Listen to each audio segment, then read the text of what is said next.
Like Pasha says, our work here is done. We leave it in good hands with Expedition 14. Our just immense thank you to all on the ground who made the last 6 months so successful and so rewarding. And we will see you soon on the ground. And so with that final farewells being said for the Expedition 13 crew, Commander Pavel Vinogradov and Flight Engineer and Science Officer Jeff Williams, along with visitor Anousheh Ansari, bidding a fond farewell to their Expedition 14 crewmates who will be remaining on board the space station for a 6-month interval. The VHF compass is already in progress. Copy that. We're closing the hatch. We're ready. Can you still see us? Yes, we can still see you. Once again, hi everybody. It's per tradition. We're sitting down here before a trip. If we're traveling, say hi to everybody in MCC Moscow. Okay, then now we're closing the hatch. Goodbye. Mikhail, MCC Moscow. Go ahead. Please remind Pavel Vladimirovich about the cap forecast as to make sure they will remember to remove it and stow. Yes, we're removing it now.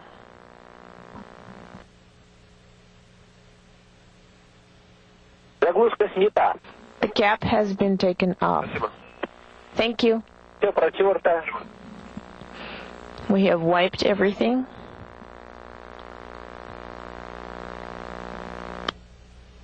Vinogradov, Williams, and Ansari getting into their Soyuz spacecraft, closing the hatch. Vehicle hatch. Vehicle hatch is being closed.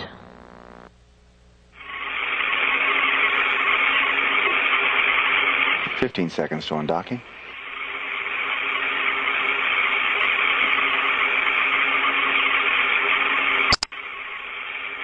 Five, 4, 3, 2, 1.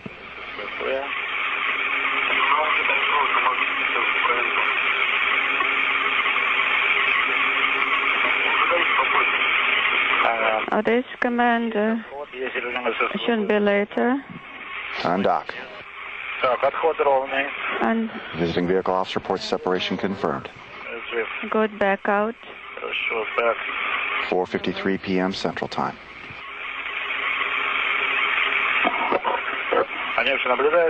Anousheh, are you monitoring?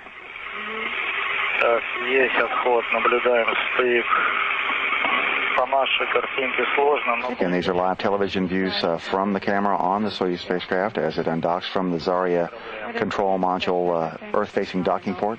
Copy. Commander Pavel Vinogradov at the controls with help from Flight Engineer Jeff Williams. Also aboard Anousheh Ansari, a spaceflight participant who's been on board the space station since September the 20th. The first such female visitor to the space station outpost on a commercial contract. 2 minutes into the separation. The thrusters are operating and we're holding the attitude.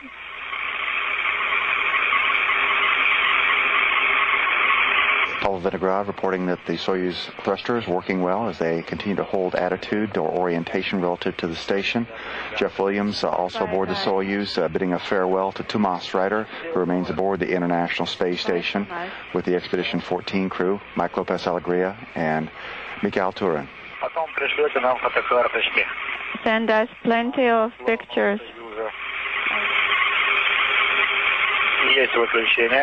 Deactivation, copy. 588 for propeller. The visiting vehicle officer here in the Houston control room reports to the flight director that the separation burn is complete. And this is Mission Control Houston. We have confirmation now that all 3 of the crew members have been removed from the capsule. As we continue to watch these live television views from the Kazakhstan steppes. Chilly morning there as sunrise has dawned, and temperatures are expected to be in the 30-degree Fahrenheit range.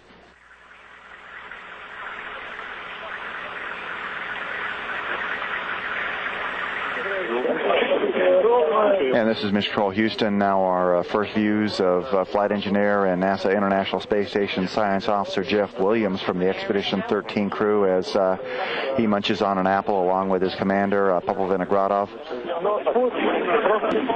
Jeff Williams wrapping up his second space flight. The first was STS-101, the Atlantis mission to the International Space Station of May of 2000, in which he and the crew transported and installed about 5,000 pounds of equipment and supplies in the space station. That included Williams' first spacewalk that lasted nearly 7 hours. The flight was excellent. It was as predicted, as I had heard the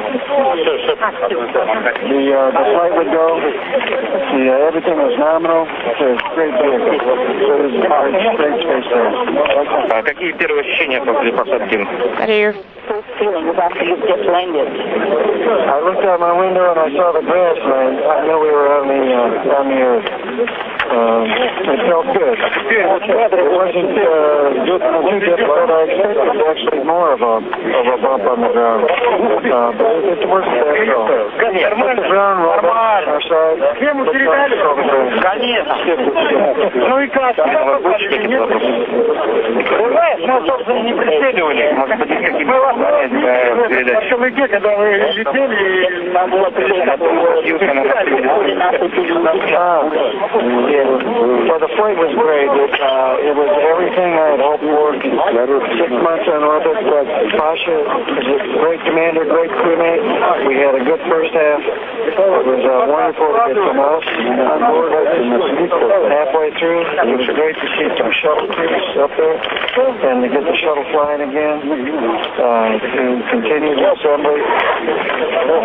And then a week ago, after we got rid of the shuttle crew, sent them back to Earth, we had Expedition 14 and then Nusha show up. And had a great week with them. Really appreciate all the work that folks on the ground did to prepare us and also support the flight in Moscow, Houston, in Huntsville, and now Munich. Everybody did a great job. Really appreciate on a personal level the support that friends and family have given to my family and to me. It was a joy to bring the experience to a lot of people. And that was my objective. Hopefully, join us on the journey. And the crew members now being transported away from the landing site, so they'll be moving off toward transportation to the Gagarin Cosmonaut Training Center in Star City, Russia, where they will undergo several weeks worth of medical examinations and debriefings. Their tentative return to the United States scheduled for October the 19th. Yeah, this is Mission Control Houston. We had a bit of technical difficulty there. We're now ready for that update from the landing site from Rob Navius. Go ahead, Rob. Kelly, good evening once again on a very clear, calm morning. The sun is now up, and the crew is inside this portable inflatable medical tent about 100 meters away from the Soyuz TMA-8 capsule, having been carried in their reclining chairs, as is the custom, into the tent, where they will be assisted out of their Sokol launch and entry suits and into more comfortable clothing. Some preliminary medical tests, routine medical tests, will be conducted, and the crew then will be brought into a series of all-terrain vehicles to be transported a short distance to their respective helicopters for about a 1 hour, 45-minute flight back to Kustanai, Kazakhstan, in the northwest corner of Kazakhstan near the Russian-Kazakh border. There they will be greeted by Kazakh officials and a welcoming ceremony and a short press conference before boarding the Gagarin Cosmonaut Training Center aircraft for a 2.5-hour flight back to Chkalovsky Air Base outside Moscow and a reunion with their families. All three crew members in excellent shape. Jeff Williams smiling broadly, eating an apple, saying it was the ride of a lifetime. Back to you, Kelly.